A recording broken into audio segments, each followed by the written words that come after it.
3, 2. Welcome to another edition of Around the Table, Politics 2020. I'm Stacy Smith. The election is over, even though it is being contested, and Washington, though, will be changing. And to talk about that today, we're going to bring in our panelists, and I will introduce them to you now, and they are. Joining us is former Republican Governor of Pennsylvania, Tom Corbett. Mr. Corbett also served as the State Attorney General and the U.S. Attorney for the Western District of Pennsylvania. Governor Corbett teaches law now at Duquesne University. On the other side of the table is former Democratic Party State Chairman Jim Byrne. Jim also served as chairman as the Allegheny County Council and as mayor of Millvale, and Jim is an attorney here in Pittsburgh. Keeping on the Democratic side of the table, we find Amanda Green Hawkins. Amanda served as a national committee woman representing Pennsylvania to the National Democratic Party. Amanda also served on Allegheny County Council and is currently an attorney for a union that's based here in Pittsburgh. Back to the Republican side of the table, we find Keith Schmidt. Keith's political background is strong as well. He is dating back to the Reagan campaign of 1980.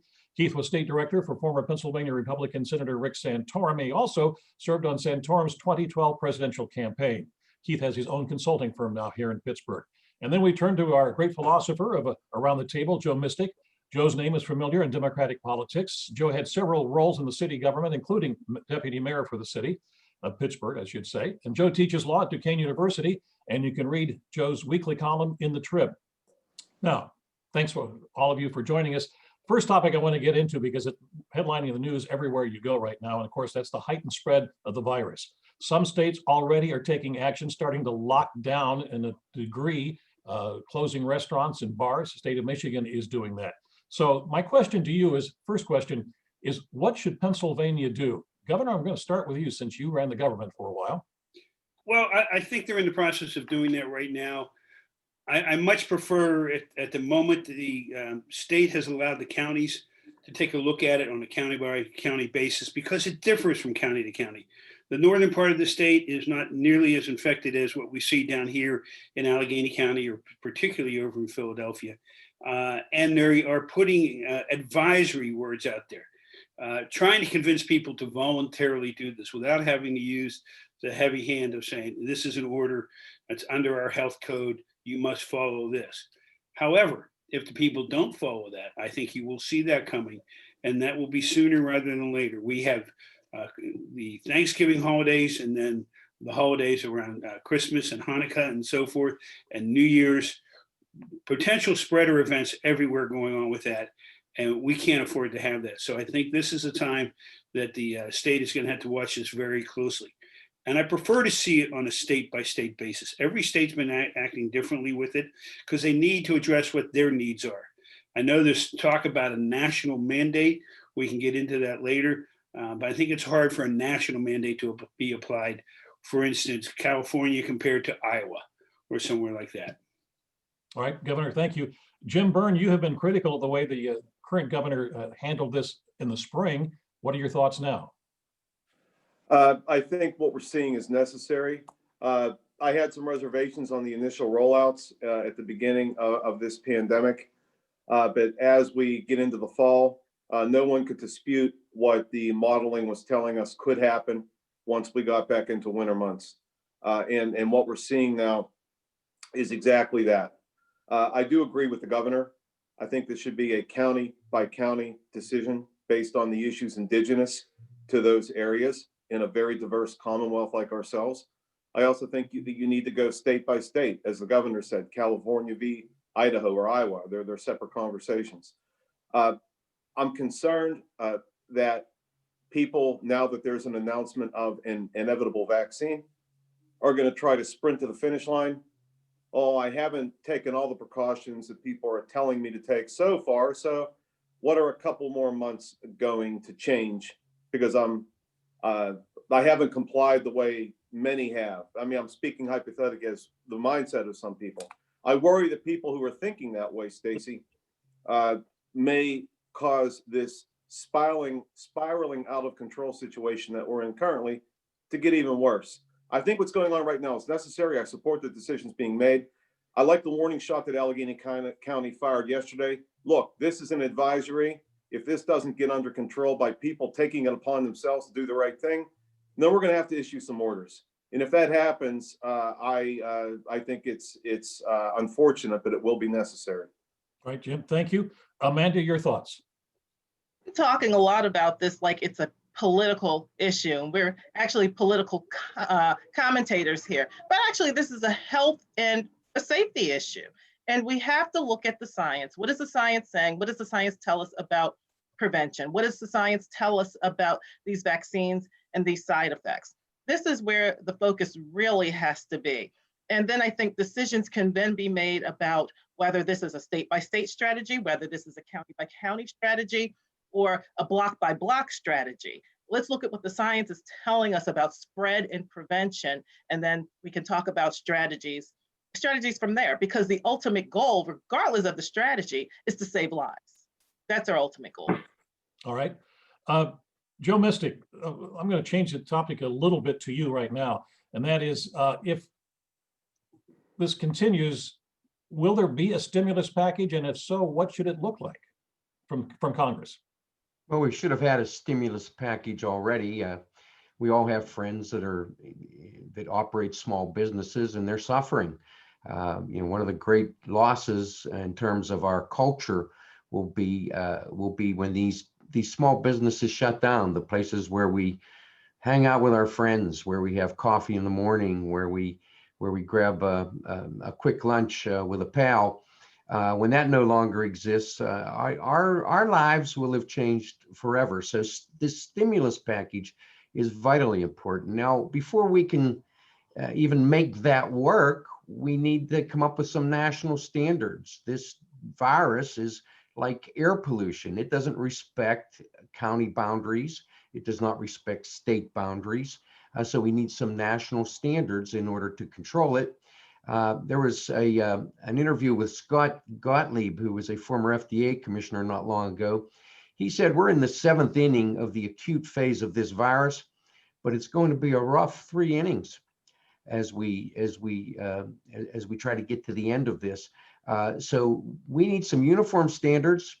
We need them to be applied in mandatory fashion. We need a stimulus package for those treasures of our lives that we're at risk of losing. And if so, we'll get through this. At any cost? Well, I don't know what you mean by that. I mean, I guess if we don't do it, any cost means the loss of lives. Well, and the loss of lives should be at the top of the list. That's something we need to avoid at all costs. What I mean is the cost of the stimulus package itself. Oh, cost of the stimulus package. This is when you go to your rainy day fund. This is when you squeeze that last drop out of the orange. This is when you reach deep into your pockets for loose change. We got to throw everything we have at this. Keith, your thoughts? Well, I agree with Amanda when she said this is really a healthcare crisis and this is a health issue and not so much a political issue. I don't know that it wasn't a political issue for a while. The reality was we were facing down one of the most important elections of our time, and this crisis was politicized. But it's in the rearview mirror now. Now, as Americans, we have to focus just on the health side of it, what we need to do to effectively get through this major crisis. And I would say the runway, there's a little concern on me. I went in for a regular physical at Montefiore with my primary doctor on Monday, and she's very involved in the vaccine at UPMC and has studied the trends and everything and was following the Pfizer developments. And she just warned me. She said, Keith, if everything goes perfect, if everything just runs according to plan, the soonest people like you will probably be vaccinated will probably be May or June of next year. She said there's some sense that there's going to be a vaccine and we're all going to get mailed a pill, and by Christmas we're going to be fine. She said, because of the way it has to be distributed, the transportation, the logistics, how to figure out how to get it to the who, when, as far as prioritizing it, and just producing that many vaccines. So first and foremost, we have a runway here, and if the runway is going to have to go through at least the entirety of this winter. And we see the numbers growing. We saw after we operated Halloween like there was no crisis. Everybody went out and did Halloween like there was nothing going on in the world, and you saw a spike after that. Now you got the cold season coming up. You got the holidays, as the governor said. So we have a lot to look at here, but as a person in business, when you're talking about stimulus, if I'm a small businessman, but I don't have bricks and mortar, and the customers don't come and go from my storefront. But the friends that I have that have storefronts, that have bricks and mortar, are absolutely are living in fear right now, because they know the reality is that the government is going to step in at some point potentially and dictate again how they can operate their businesses. And the problem is, it's just basic economics. If there's a downturn again, or there's a shutdown this close to the previous shutdown, the first shutdown, they ran through their savings. They ran through the money they were able to borrow from family and friends. Some took them out of retirement. There's nothing left, guys. I mean, people stare at me in the face and say, Keith, if we go to the point of complete shutdown again, it's over. I have no more to give. So that 20% attrition that we saw the first time might be 40% the second time. So the long and short of it is, if you want to talk stimulus, the stimulus, although it has to face the average worker in America, and you have to be able to help these people, it better really focus on small business. Big business can broaden their stance and survive crises. Small business don't have that room, don't have that wiggle room. And that we have to make sure that the stimulus, whatever it looks like, in a bipartisan fashion, has a real emphasis on small business of America. Because I think we'll all agree on this call, Democrats and Republicans alike, small business is the backbone of this democratic economy. All right, I'd like to move on then, since we're talking about possible stimulus packages and making it through Congress. The Democrats, as we know, are keeping control of Congress, but the margin of control is not as much as it was, with Republicans gaining at least 8 seats after this election, perhaps more. But that is not all. The far left wing of the party is letting it be known that it expects to see the Democratic Party not only pay attention, but also enact legislation that it wants. So my question is this: what will this mean to Speaker Pelosi? Will she be able to control the different wings of her party and also be able to come to terms with a stronger element of Republicans? And let's go. Jim, I'm going to start with you. Sure. Whether you agree with Speaker Pelosi or disagree with Speaker Pelosi on any issues, on her ideology, on her positions, on her savvy and her acumen, you cannot underestimate her political tenacity and her ability to herd the cats that are the Democratic caucus. Without a Democratic president in the Oval Office to back her efforts to become Speaker previously, she was able to get all the diversity in the Democratic Party together and form a coalition with announced opposition to maintain that gavel. Now she has an ally in the White House, President-elect Joe Biden, who will work to support her chairmanship, I believe. Yes, there have been some seats lost in the United States House of Representatives, but that is offset by the fact that Mr. Biden is coming in to the White House. I also know that she is hinting at this will be her last run as Speaker of the House. That tells me that, as I see Keith clapping, that tells me that as part of whatever deal she's working on, that may have been part of some type of a negotiation. So I don't expect her to have any significant challenge for the leadership role. Now, having said that, yes, the progressive wing was very supportive of Joe Biden after what started as a very divisive primary up until about early March. So they're going to expect to have a seat at that table. As well, they should. But I always cautioned the progressive wing of the party when I was state chairman that it is a negotiation. You cannot come into the table and say, I want everything that I'm asking for, or I'm going to take my ball and leave. That's simply not how it's going to work. They need to come to the table. They need to be pragmatic, but they are entitled to be at that table. They're a significant wing of the party, but they have to understand that it is a negotiation. At the end of the day, Donald Trump's not going anywhere. That 73 million votes is not going anywhere. And they're just going to wait to see if the Democrats fail, and they're going to come back en masse in 2022. So they need to be looking over their shoulder at the same time they're sitting at that table negotiating a deal with Nancy Pelosi. Amanda, your thoughts? Well, Nancy Pelosi is a force, certainly a force to be reckoned with. She's been in the game a long time, has been in Congress a long time. And people on both sides of the aisle have a lot of respect for Nancy Pelosi. Now, in terms of pulling everyone together, I think that she has shown through her leadership in the past that she can certainly do that. I think she can certainly listen to different perspectives and different ideas and bring people together and help solidify some common ground. I think she can definitely do that. And like Jim was saying, it's certainly important that the progressive wing, the far left wing, whatever, however you want to characterize it, finds its voice or hears its voice at the table where decisions are being made. Because diversity is more than just adding different colors and different perspectives and stirring, right? Or tossing. It's about valuing people, hearing people, and incorporating their ideas. And that is called inclusion. And inclusion is what's going to make this successful. Diversity is not. And I think Nancy Pelosi can certainly help lead us towards inclusion. Governor, you've had to deal with legislatures, which is basically what Congress is. Your thoughts on this? Well, I had to deal with a legislature of my own party, but had very great differences with what I wanted to get done. And it is, I use the term herding squirrels on the tree. And I mean that in an affectionate way. Everybody has their own opinion. They got elected on their own in their district, and they want to see something get done that they like. The leaders have to get them through it. So from the governor's viewpoint or from a president's viewpoint, you have to work with the leaders.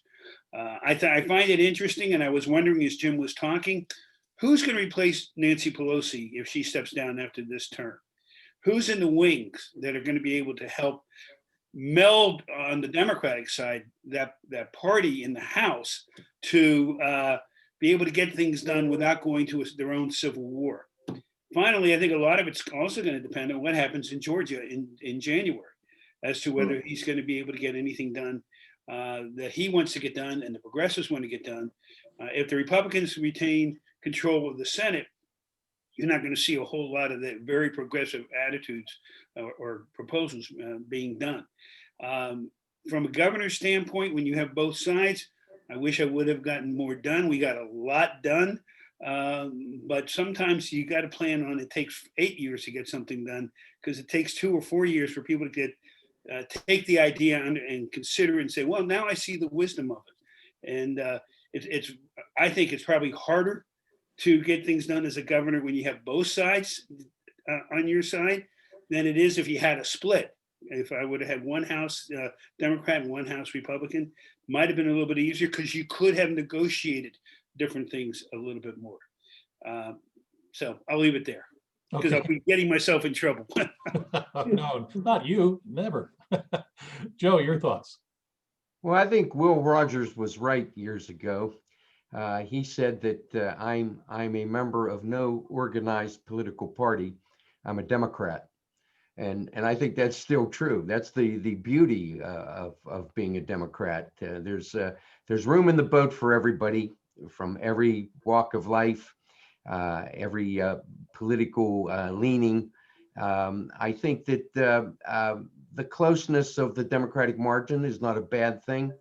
I agree with Governor Corbett. He would have been a lot better off if the Democrats had control of the state House or the state Senate when he was governor, and it would have been easier to get things done. It would have been easier for him to affect his agenda. So having a close balance in the legislative arena is not necessarily a bad thing. I think that we'll see some great progress. All right, you've seen progress down the road. Keith, do you see progress as well?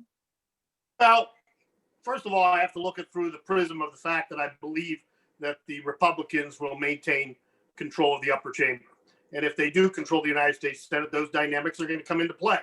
But there are, the setup has changed. I mean, we're going to have, as Jim said, a Democratic president and the first woman vice president of the United States. And they're going to have a certain leadership role in this government, obviously. And that's going to affect Nancy Pelosi to a degree also, because she was basically the leader in Washington when there was no Democratic president. But the challenges for them with a Republican Senate are stark. I mean, if they do have to effectually offer some olive branches to the far left to help them over the finish line, but they didn't run the table. And the fact is, if they really want to accomplish things, the president and the vice president and the Speaker of the House are going to have to govern from the middle. and they're going to have to govern, period. Because if they don't govern, like my friend Jim said, you know, those 73 million Trumps will add a few from the Biden side in 2 years and say, hey, they're not getting it done. We got to move in a different direction. And they've already bled 8 or 9 seats now. So there's a real issue on the balance of power in the Congress, because rest assured, the Republicans will gain seats 2 years from now in the United States Senate. So the question is, I will expect that in the months to come, there will be bills that will placate the left, that will be run by Nancy Pelosi with no chance of making it through the United States Senate. But they have to be careful not to run too many of them, because in the end, they need a history of accomplishment, and those accomplishments are going to have to come from the middle. All right. Hang on just a moment here. I'm going to have to turn this phone off, and we got it. Better you than me on the phone. I know that, you know, this is low tech is what I am. Keith, I want to stay with you. Donald Trump, what will be his role down the road? Will he be running again? Is he now the leader of the Republican Party? Well, he's a leader of the Trump faction in America. And I always say that's not necessarily a Republican faction. That's a huge swath of swing Democrats in rural and the metro areas and the far suburbs, and then his core of Republican support as well. As far as where he's going, we all know he's not going anywhere anytime soon. But the reality is he's a 74-year-old man, and I can safely say, in my opinion, this analyst's opinion, you will never see him run for public office again. He's not going to, all these people that say, oh, 2024, he's not going to be the 78-year-old running for a second term. That's just not going to happen, in my opinion. But he's going to want to be in front of the people in the short term. So my 2 cents, I would say within the first 6 months, he will form TNN. He's going to form the Trump News Network. I mean, he has become more and more dissatisfied with Fox, and he's been praising some more conservative networks that are smaller. But I think in the end, for him to get his message out, I think he's going to form his own network. And I would not even be surprised if, to energize his base and to communicate it with his base, it will not only be in a cable news network, but I wouldn't be surprised if he continues to have a certain amount of rallies around the country holding Congress and the new president accountable for what they're doing in Washington, D.C. But if he does that, Keith, what does that mean for the Republican Party down the road? If he's not going to be the standard bearer, if he's not going to be the nominee in 2024, which element of the party starts to come back to run for offices again? Is it going to be the people who are Trump supporters, or are we going to see some of these people who abandoned the Trump and voted the other way come back to the party? Well, if he stays involved at the level that I think he might, then it's going to be hard to outmaneuver him for the leadership of the party unless you have his blessing. So I think there's going to be people he's going to be the 75-year-old kingmaker to a degree. And to move around him or to try to work around Trump, as long as he doesn't go quietly into the good night, and it does not look by any stretch of the imagination he's going quietly anywhere. If you try to maneuver around Trump, you can't put enough votes together to beat the opposing party. So I think the only path is to have some sort of acceptance by the Trump wing of the party. All right, Jim Byrne, I'm going to ask you to your thoughts here without criticizing the president too much, but where do you think he will be going? I'm not going to criticize him too much. I've been a critic of him. I think I've tried to be fair in my rhetoric. But anyway, having said that, I hope he goes nowhere. I mean, other than leaving the White House, which he's inevitably going to have to do. I hope he stays around. I hope he makes as much noise as humanly possible. I hope he starts a network. I hope he tries to whip votes. I hope he tries to be a kingmaker. I hope he's out there criticizing the efforts of the Democrats to fix the damage. I hope he does all of those things times 10, because you talk about herding squirrels or herding cats, nothing better than a fox outside the door of the hen house to keep people focused on what they're supposed to be doing.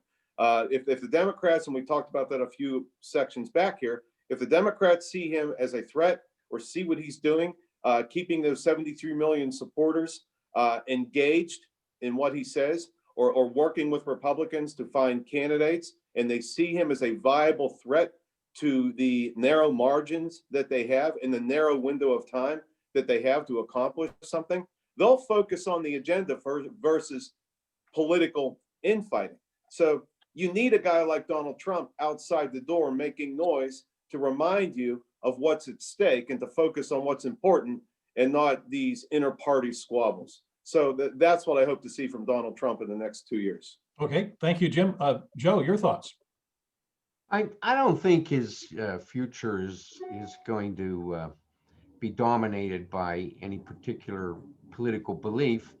I think that he's going to try to monetize his popularity. Look, this guy got 70 some million votes in the midst of a pandemic that occurred on his watch and that most people lay at his feet.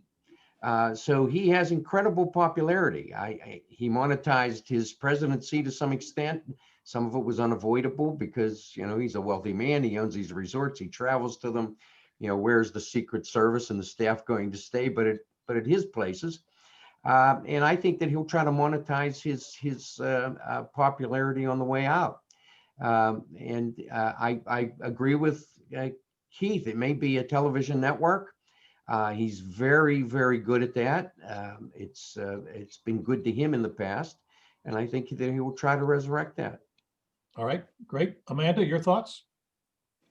I agree. I think that he's a capitalist, and I think he's going to take an opportunity to capitalize on all of the goodwill and all of the support that he has gained in the past 4 years. The real question is for us: will this lead to some sort of reckoning with the issues that we need to face and address as Americans? These issues which clearly have divided us. When we look at the popular vote here, okay, we could say Biden has the popular vote, but it's only by about 4-5 million, right?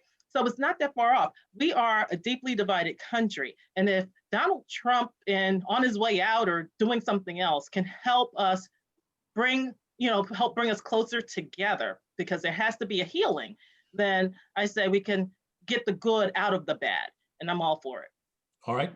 Governor, I saved you for last. Your thoughts? I'm going to take it a little bit of a different direction. Normally, after a presidential election, the losing party to that election, starting at the National Committee, starts reorganizing. And they try and figure out who's really in charge, because who is now the top Republican nationally? Is it Mitch McDonald? Whatever, I forgot his name. And I think we're going to go through that process. But this isn't a normal election. This isn't a normal former president or about to be a former president, because he does have the money. At the same time, don't forget, somewhere out there, there's always been threats of litigation against him, actions taken against him that could divert him from what both Keith and Joe and Jim were talking about, that allow him to do everything that he's doing. Once you've been out of office for a while, sometimes your interest in that office kind of wane. With him, he's so unpredictable. I can't answer that. We know this is all guesswork on our part. We should probably keep this recording and look at it 4 years from now and see exactly what happened. But somebody else is going to have to take over the Republican Party. I always say that the next election for president begins the day after the Electoral College votes, because everybody's looking to see who's next. Where are they going to position themselves? Who's in the best position? We already know it's either going to be on the Democrat side, President-elect Biden, or I think it'll be then Vice President-elect Kamala Harris if Biden doesn't run. On the Republican side, it's wide open, and there's going to be a lot of jockeying for positions that could divert from Trump being able to do what he wants to do. He does have popularity. Popularity sometimes wears off, but he does have money to keep that popularity going on. All right. I want to thank all of you for joining us again for Around the Table. Also want to wish you a happy Thanksgiving next week, and we'll be talking maybe the week after that. Thanks. We'll see you then. All Thanks, of you as well. Stacy. Cheers, Thank Stacy. you. See you all. Bye-bye.